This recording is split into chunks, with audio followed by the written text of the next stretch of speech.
Merci. La parole est à Monsieur Dino Cinieri. Ma question s'adresse à Monsieur le Premier ministre et j'associe l'ensemble des parlementaires de mon groupe. Monsieur le Premier ministre, la situation des agriculteurs est intenable.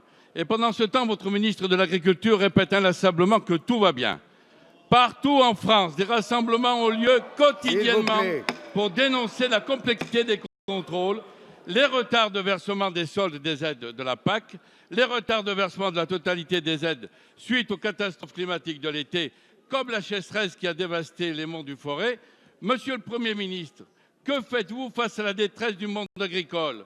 Que faites-vous pour faire remonter rapidement les prix, notamment du lait, alors que certaines enseignes de la grande distribution font actuellement des demandes de baisse de tarifs de moins 10%?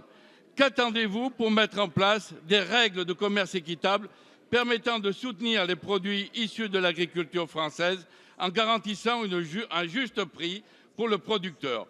Pourquoi refusez-vous la mise en place d'une TVA rurale pour réduire les charges sociales des agriculteurs qui ne sont pas éligibles au CICE?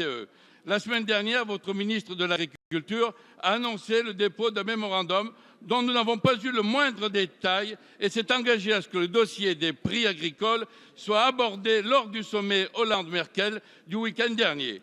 Pouvez-vous nous apporter des précisions sur ces deux points et où en sommes-nous avec l'embargo russe? Enfin, Monsieur le Premier ministre, quand est-ce que les enveloppes du Fonds d'allègement des charges, la prise en charge des cotisations sociales ou encore l'année blanche annoncée par le ministre le 26 janvier seront notifiées au DRAF, à la DDT et à la MSA, de façon à éviter un passage à vide entre les aides 2015, qui n'ont pas encore été toutes versées, et celles de 2016.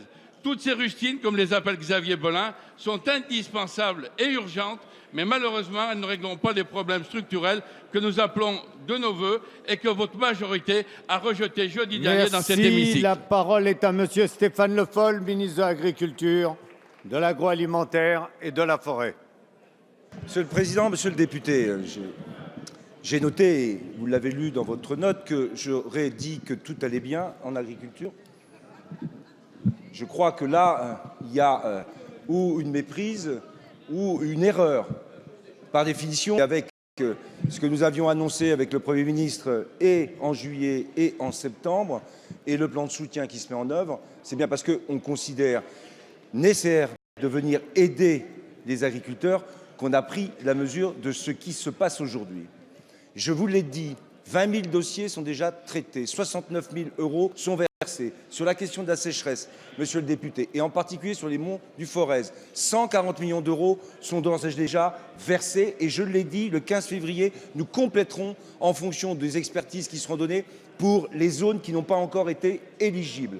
Vous parlez, monsieur le député, et c'est là que c'est important, sur les négociations commerciales et la manière dont on pourrait, vous l'avez évoqué, agir directement sur les prix.